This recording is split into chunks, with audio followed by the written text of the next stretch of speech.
고린도후서 3장 13절부터 18절까지 말씀입니다. 13절부터 18절까지 말씀을 제가 봉독하겠습니다. 우리는 모세가 이스라엘 자손들에게 장차 없어질 것의 결국을 주목하지 못하게 하려고 수건을 그 얼굴에 쓴 것 같이 아니하노라. 그러나 그들의 마음이 완고하여 오늘까지도 구약을 읽을 때에 그 수건이 벗겨지지 아니하고 있으니 그 수건은 그리스도 안에서 없어질 것이니라. 오늘까지 모세의 글을 읽을 때에 수건이 그 마음을 덮었도다. 그러나 언제든지 주께로 돌아가면 그 수건이 벗겨지리라. 주는 영이시니 주의 영이 계신 곳에는 자유가 있느니라. 18절 말씀 다 같이 합독하겠습니다. 우리가 다 수건을 벗은 얼굴로 거울을 보는 것 같이 주의 영광을 보매 그와 같은 형상으로 변화하여 영광에서 영광에 이르니 곧 주의 영으로 말미암음이니라. 아멘. 반갑습니다. 오늘 이렇게 귀한 주님의 제자교회 성도님들과 말씀을 나눌 수 있는 기회를 주셔서 감사를 드립니다. 우리가 코로나의 창궐 가운데 오랜 기간을 지나고 있습니다. 코로나의 창궐 기간 동안에 던져지는 신학적인 질문들 중에 하나가 예배와 교회에 관한 것입니다. 온라인으로 예배를 드리는 것이 얼마나 예배다운 예배를 드릴 수 있고 또 어떻게 얼마나 더 교회다운 교회로 우리가 유지를 할 수 있는가, 이러한 질문들이 던져지는 그러한 가운데 있습니다. 하지만 오늘은 조금 더 근본적인 질문을 하고자 합니다. 예배와 교회에 앞서서 우리를 신자로 규정하는 신앙이라는 것이 무엇인가? 신앙을 신앙되게 하는 참된 본질이 무엇인가? 왜냐하면 신앙이 참된 신앙을 가진 자가 모일 때 그것이 올바른 예배가 되고 그 자들이 형성하는 것이 참된 교회가 되기 때문입니다. 그래서 신앙을, 우리의 신앙생활을 규정하는 많은 요소들 중에 어떠한 요소가 가장 본질적인 것이고 어떠한 것이 중요하게 여겨지지만 본질은 아닌 것이 무엇인가를 우리가 탐구해 보도록 하겠습니다. 오늘 이 질문을 위해서 선택한 본문은 고린도후서 3장 13절부터 18절인데 이 본문이 위치한 고린도후서 3장의 내용 자체가 이 질문에 답을 주기에 적절한 본문입니다. 왜냐하면 바울이 이 본문에서 본인이 세운 고린도 교회의 이방인 신자들을 향해서 이야기하면서 어떻게 너희들은 이방인들이지만 바울의 복음을 믿고 신자가 된 너희들이 복음의 신자의 신앙의 본질을 쥐고 있고, 반면 구약에서부터 오랜 기간 하나님의 백성으로 일컬어지고 그렇게 했던 유대인들, 모세 율법을 가지고 하나님의 백성으로 자부심을 가지고 있었던 그 유대인들은 오히려 신앙의 본질을 놓치고 있는지를 대조하는 본문입니다. 그래서 여기서 우리가 유대인들을 살펴보며 이들이 어떠한 신앙의 요소들을 가지고 있었고 하지만 어떻게 치명적으로 본질은 놓치고 있었는지를 우리가 살펴보아서 우리에게 적용하는 시간을 갖도록 하겠습니다. 먼저 유대인들이 가지고 있었던, 그들이 붙들고 있었던 신앙의 요소가 무엇인가, 세 가지로 우리가 나누어서 보겠습니다. 첫 번째는 체험입니다. 체험. 기적의 체험이요, 하나님의 역사와 능력의 체험입니다.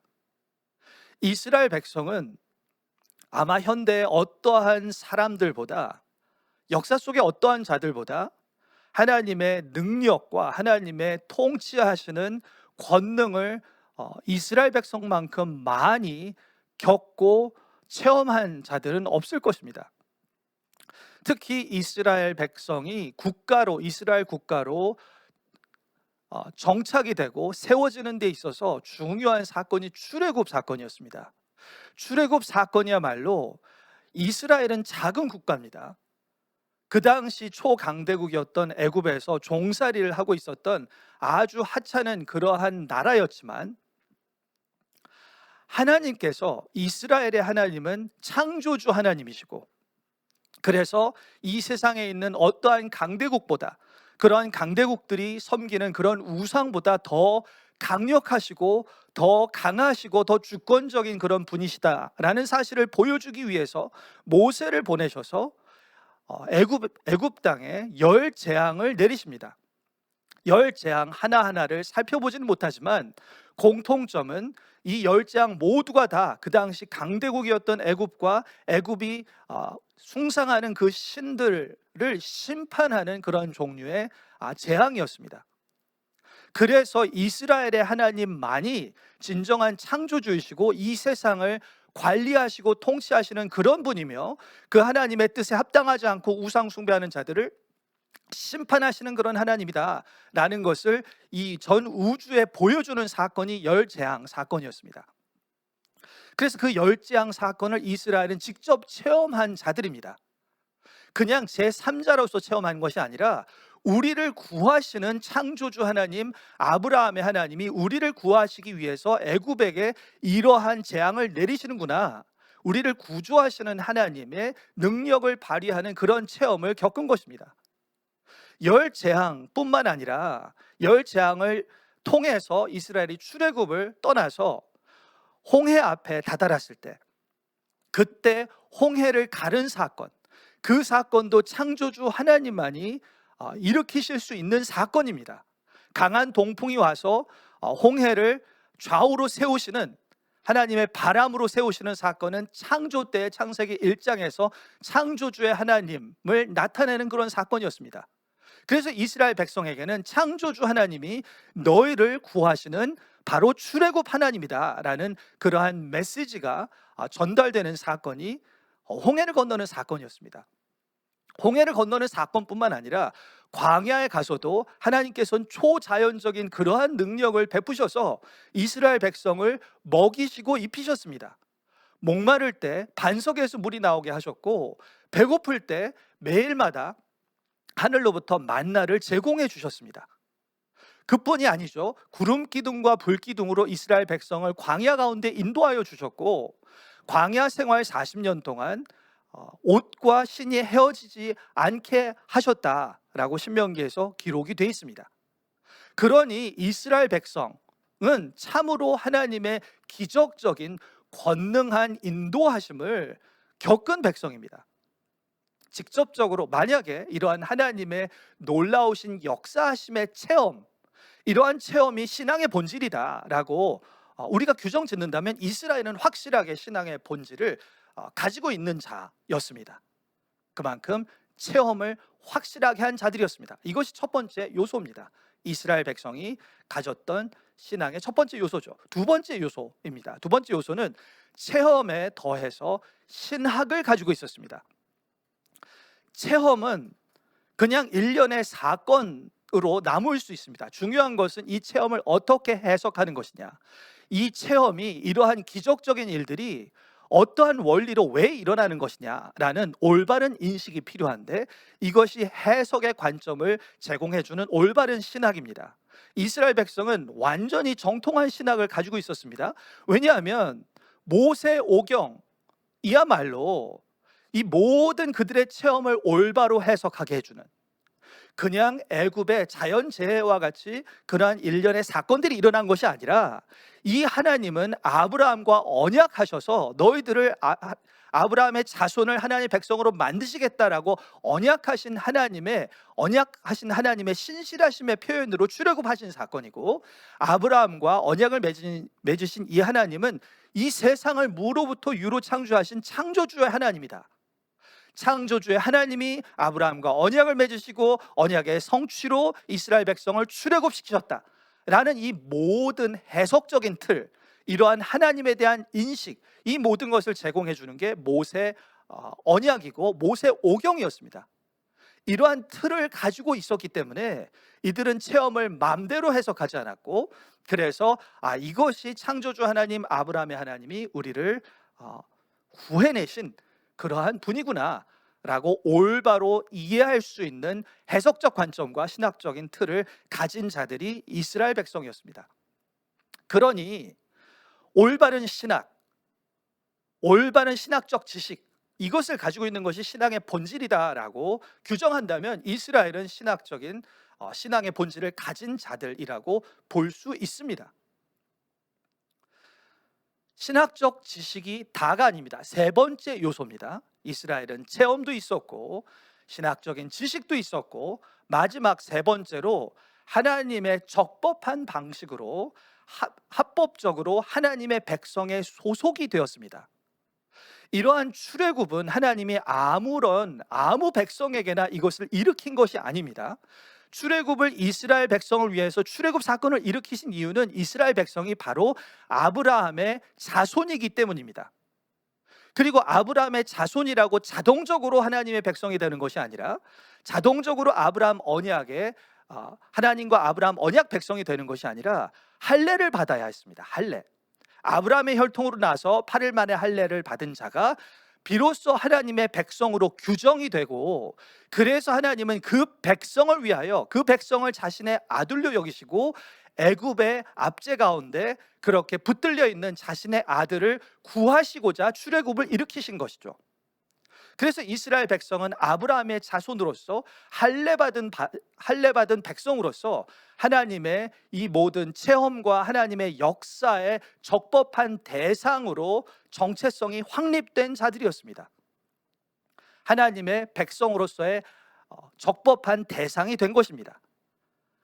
하나님의 방식으로 소속이 된 것이죠. 이 세 가지 요소만 보면, 이 정도면 신앙인으로서, 신자로서, 하나님의 백성으로서 필수적인 요소를 다 갖춘 것이 아닐까요? 체험도 있고 지식도 있고 하나님 백성으로서의 합법적인 소속까지 있는데 이 정도면 신앙의 본질이 다 갖춰진 것이 아닐까? 바울은 그렇지 않다고 진단합니다. 오늘 본문에서 바울은 유대인들, 체험과 지식과 소속이 있는 유대인들에 대해서 이들은 아직 하나님의 백성으로 마땅히 가져야 하는 신앙의 본질을 놓치고 있는데 이들에게 근본적인 문제를 지적합니다. 14절과 15절입니다. 14절을 제가 읽으면 14절, 그러나 그들의 마음이 완고하여 오늘까지도 구약을 읽을 때 그 수건이 벗겨지지 아니하고 있으니, 자, 유대인들에 대하여서 이들은 고린도 교회의 이방인 신자들과 다르게 마음이 완고하다, 완고한 마음을 지적합니다. 그리고 이어서 수건이 벗겨지지 아니하고 있다라고 얘기하고 15절에서 수건에 대해서 조금 더 자세하게 얘기합니다. 15절, 오늘까지 모세의 글을 읽을 때, 이들이 율법의 백성이라는 뜻입니다. 모세의 글을 읽으며 하나님의 백성됨의 정체성을 붙들고 있을 때 수건이 그 마음을 덮었도다. 여기서 수건은 마음을 덮는 것으로 규정을 합니다. 그래서 바울에 의하면 마음의 완고함과 마음에 덮여있는 수건 때문에 이들은 신앙의 본질을 놓치고 있는 문제를 안고 있다라고 진단하고 있습니다. 그러면 이 마음의 완고함과 마음에 덮여진 수건이 정확히 무슨 뜻일까요? 이 본문의 배경은 출애굽기 32장과 34장의 이야기를 배경으로 합니다. 출애굽기 32장과 34장 이야기의 핵심 사건은 무엇이냐? 이스라엘 백성이 금송아지 우상 숭배를 한 사건입니다. 그들에게 출애굽을 이끌어 주시고 광야 생활을 인도해 주신 그 하나님이 바로 이 금송아지가 바로 출애굽의 하나님이다 라고 금송아지를 숭배한 사건입니다. 너무나도 터무니없는, 지금 출애굽의 사건이 생생하게 기억에 남아있을 때인데, 시간이 오래 지나지도 않았는데 그런 모든 것을 겪고 체험하고 그런 해석적인 틀까지도 있는 자가 어떻게 하나님을 금송아지로 환원할 수 있는가? 어떻게 이런 일이 일어날 수 있는가? 여기에 마음의 완악함이 작용하는 것입니다. 마음의 완악함은, 이것을 통해서 알 수 있는 바는 무엇이냐? 마음의 완악함은 하나님이 역사하시는 모든 역사는 체험하되 출애굽의 모든 기적을 체험합니다.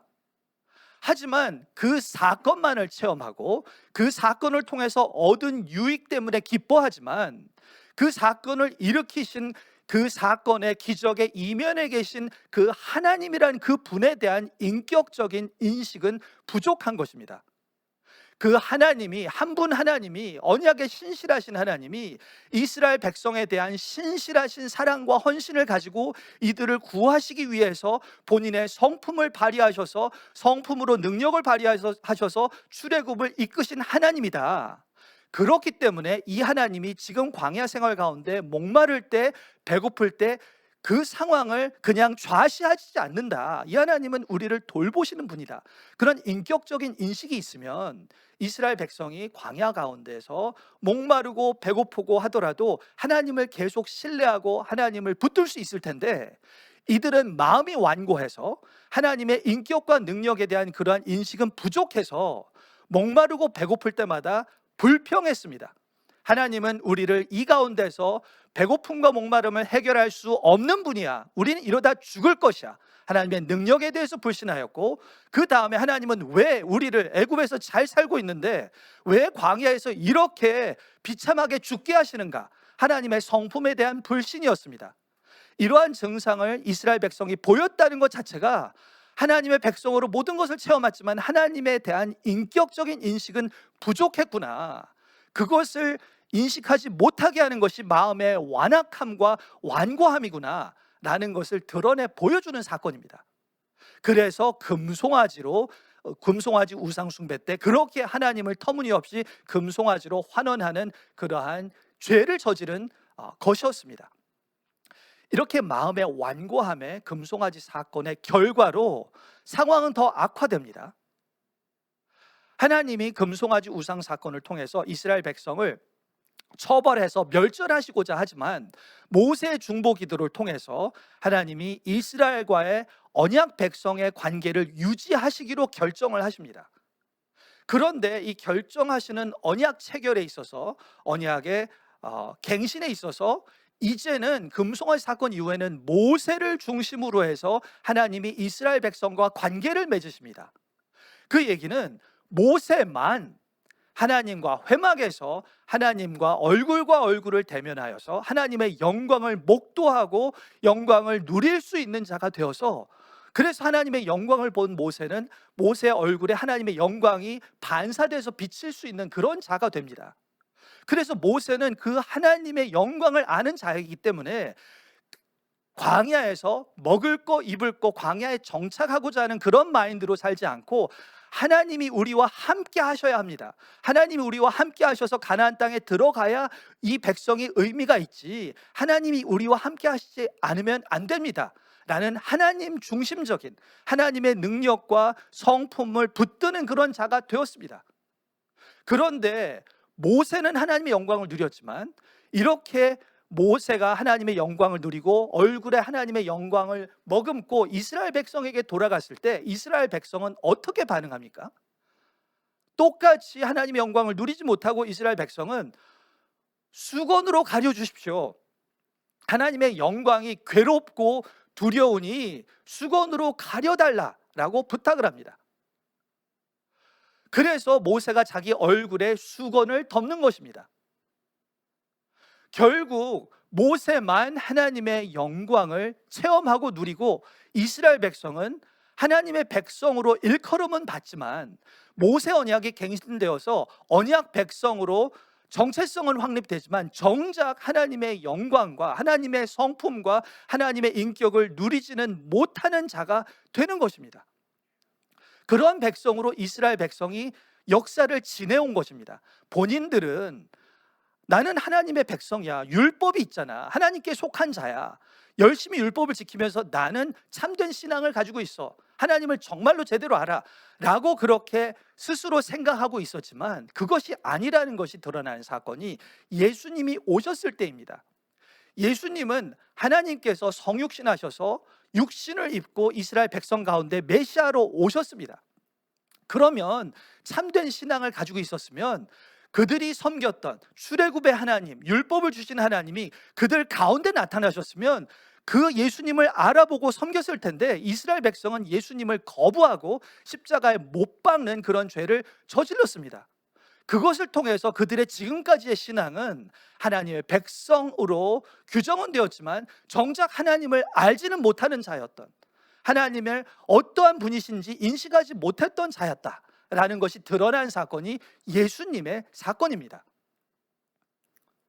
체험이 있었고 지식도 있었고 적법한 소속도 있었지만 정작 그들의 체험에 초점이 되는 하나님, 그들의 지식에 초점이 되는 하나님, 그들의 소속의 뿌리가 되는 하나님, 그 본인에 대한, 그 하나님에 대한 대상에 대한 인식은 없었던 것입니다. 이것이 없으면 그 외에 다른 체험과 지식과 소속은 아무런 의미가 없습니다. 왜냐하면 하나님 때문에 그 체험과 소속과 지식이 의미가 있는 건데 정작 그 대상이 없으니까 이 모든 것은 아무 쓸모없는 비본질적인 요소로 전락하고 마는 것입니다. 이스라엘 백성이 결여한 이 신앙의 본질, 우리도 돌아봐야 합니다. 여러분은 체험과 지식과 소속 외에 하나님에 대한 인격적인 만남이 있으십니까?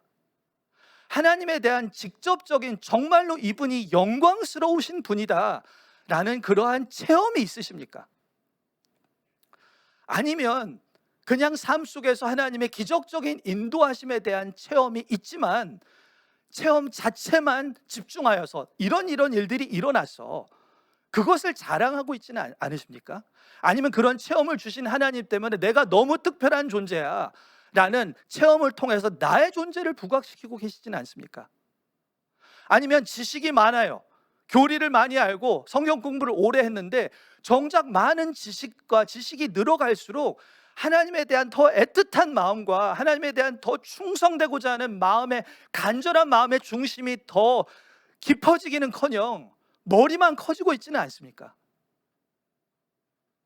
신자로서 교회에 소속되고 신자라고 하지만 정작 본인이 자랑하는 것은 내가 예수 그리스도의 사람이다, 예수 그리스도의 종이다라는 사실보다 내가 어느 학교를 나오고 어느 집을 가지고 어느 차를 가지고 이 세상에서 어떤 지위를 누리고 정작 마음에 자랑하는 것은 하나님과 상관없는, 예수 그리스도와 상관없는 이 세상에 관한 것은 아닙니까? 만약에 그렇다면 우리는 신앙의 본질을 놓치고 있는 것입니다. 우리의 마음에 아직 수건이 덮여 있는 것입니다. 우리의 마음의 완악함이 해결되지 않은 것입니다. 우리가 참된 신자로서 신앙의 본질을 가지려면 마음의 완악함이 해결이 되고 마음에 덮여있는 수건이 거쳐져서 예수 그리스도가 새롭게 발견돼야 되는 것입니다. 그 전과는 다른 방식으로 예수님이 보여야 되는 것입니다. 이것을 바울은 고린도 후서 4장 6절에서 이렇게 얘기합니다. 4장 6절에서 어두운 데에 빛이 빛이라 말씀하셨던 그 하나님께서 예수 그리스도의 얼굴에 있는 하나님의 영광을 아는 빛을 우리 마음에 비추셨느니라. 예수 그리스도의 얼굴에 있는 하나님의 영광을 아는 빛을 비추셨다. 예전에 예수님은 그냥 그런 분, 교회에서 예수님 믿으니까, 그리고 뭐 성경에서 예수님 중요하다고 생각하니까, 예수님이 우리를 위하여 죽으셨다고 하니까 좋으신 분, 삶에 도움이 되는 분, 그래서 이민 생활에 그냥 이 세상에서 삶에 있어서 다른 것도 중요한데 예수님도 그 삶의 중요한 요소 중에 하나 더 끼워주는 거죠. 그 정도의 중요성을 가졌다면 바울이 얘기한 바는 이제 예수님이 영광스럽게 보이는 것입니다. 그냥 하나님이 아니라 영광스러우신 하나님, 그냥 하나님이 아니라 이 세상의 창조주이시고 이 세상의 모든 역사를 주관하시고 이 세상의 모든 사람들을 심판하시고 나의 삶과 나의 미래와 모든 운명을 좌지우지하시고 심판하시고 평가하시는 그러한 분, 진정한 통치자고 왕이신 그러한 분으로 인식하는 것, 그러한 예수님을 발견해야 되는 것입니다. 예전과는 다르게 여겨지는 그러한 존재로 보여야 되는 것입니다. 이렇게 될 때, 이렇게 예수님을 발견할 때 우리의 우선순위는 뒤집어집니다. 예수님도 중요하고 삶의 다른 부분도 중요하고 그렇게 되는 것이 아니라 예수님이 우리의 삶의 우선순위에 가장 중요한 분으로 올라가게 됩니다. 그래서 바울은 빌립보서 3장 7절과 8절에서 이렇게 얘기합니다. 그러나 무엇이든지 내게 유익하던 것을 내가 그리스도를 위하여 다 해로 여길 뿐더러 또한 모든 것을 해로 여김은 내 주 그리스도 예수를 아는 지식이 가장 고상하기 때문이라. 예수 그리스도를 아는 지식이 가장 고상하기 때문에 본질적으로 다른 것들이 다 갑자기 해로 여겨진다는 것이 아닙니다. 다른 것도 중요한데, 하지만 예수님을 아는 지식이 그 고상함이 너무나 월등하기 때문에 그 예수님이 가장 중요하기 때문에 다른 것들은 하찮게 여겨지는 것입니다. 내가 예수 그리스도께 속하고 내가 그분에 속해서 내가 그분을 위해서 예수 그리스도를 기쁘게 사는 삶이 가장 중요한 삶이 되는 것입니다. 이러한 가치관의 전복, 예수 그리스도가 가장 중요한 분으로 여겨지는 이러한 마음의 변화, 이것이 일어나야만, 이것이 체험되어야만 다른 기적적인 체험과 지식과 교회 소속이 의미가 있습니다. 이것이 없다면 우리가 걱정해야 됩니다. 고민해야 됩니다. 아니면 과거에는 이런 예수 그리스도를 만났으나, 과거에는 예수 그리스도를 만난 그 기쁨과 예수 그리스도를 만나 삶이 뒤집어졌으나, 오래 신앙생활을 하며 영적으로 지치고 피폐하여서 이제는 예수 그리스도가 별로 중요하게 여겨지지 않고 육신대로 타협하며 이 세상에 그냥 적응하며 살고 있지는 않습니까? 그 삶은 신앙의 본질을 잃어버리는 것이고 예수 그리스도를 다시 되찾아야 합니다. 예수 그리스도를 다시 되찾아서 이분이 삶의 가장 중요한 우선순위로 회복되지 않으면, 이러한 영적인 침체가 계속된다면, 회복되지 않는다면 결국 인생을 마감한 후에 예수 그리스도께서 나는 너를 도무지 모른다라는 평가를 받게 될 것입니다. 그때는 너무 늦습니다. 지금 우리가 예수 그리스도를 발견해야 됩니다. 신앙의 본질을 발견해야 됩니다. 이것이 없으면 다른 모든 소속과 헌신과 모든 것은 의미가 없습니다. 우리에게 소망을 주는 말씀이 마지막 16절입니다. 만약 아직 내가 신앙의 본질을 모른다, 아직 예수 그리스도를 이렇게 발견하지 못했다, 아직 마음이 완악하고 수고원이 덮여있다 라고 생각하시고 고민이 되신다면 우리가 소망을 가질 필요가 있습니다. 16절에 언제나 그러나 언제든지 주께로 돌아가면 그 수건이 벗겨지리라. 언제든지 주께로 돌아가면 그 수건이 벗겨지리라. 그냥 가만히 있으면 벗겨지지 않습니다. 시간이 간다고 벗겨지는 것이 아니라 주께로 돌아가면 회개해야 되는 것입니다. 우리 현재 삶이 잘못됐다, 이러한 삶을 지속해서는 안 된다라는 것을 인식하고 내가 주께로 돌아가야 한다, 예수 그리스도를 다시 발견해야 된다, 수건이 거쳐져야 된다, 마음의 완악함이 회복이 돼서 예수 그리스도가 삶에서 가장 중요하게 여겨져야 된다. 그러한 간절한 마음을 가지고 주께 돌아갈 때 수건이 거쳐질 수 있습니다. 왜냐하면 우리가 돌아가고 우리가 예수 그리스도를 체험하는 것보다 하나님께서 먼저 가장 더 깊게 우리가 돌아오기를 원하시기 때문입니다. 주께서 우리의 수건을 거치시기를 더 원하시고, 주께서 우리가 예수 그리스도를 체험적으로 알기를 더 원하시기 때문에, 은혜를 주시기 원하시고 우리의 마음을 회복시키기 원하시기 때문에, 그 하나님의 열심과 하나님의 열정 때문에 우리가 소망을 가질 수 있는 것입니다. 하나님 우리에 대해서 무관심하신데, 우리의 삶에 대해서 별 관심 없으신데 우리가 노력해서 하나님의 관심을 얻으려고 그렇게 노력할 필요 없습니다. 하나님께서 먼저 우리를 사랑하시고, 하나님께서 먼저 우리를 회복하길 원하시고, 하나님께서 먼저 우리를 붙드시길 원하십니다. 우리는 그러한 하나님의 마음을 깨닫고 말씀을 통해서, 그전에는 몰랐지만 이 말씀을 통해서 누구든지 주께로 돌아가면 그 수건이 벗겨지리라, 이 말씀에 의지하여서 하나님의 마음과 하나님의 의지가 그렇구나 라는 것을 깨닫고 마음을 돌이켜 하나님을 구하면 됩니다. 그럴 때 수건이 벗겨지고 우리가 예수 그리스도를 새롭게 발견하게 되어서 이제 정말로 예수 그리스도의 백성답게 신앙의 본질을 회복한 자로 살 수 있게 될 것입니다. 오늘 말씀을 듣는 모든 분들께서 신앙의 본질을 회복하고 영광스러운 예수 그리스도를 다시 찾아서 나중에 정말로 칭찬받는, 내가 너를 모른다라는 그러한 비극의 백성이 되지 않도록 주께서 붙드심을 받는 그러한 은혜를 누리시기를 예수 그리스도의 이름으로 축원합니다.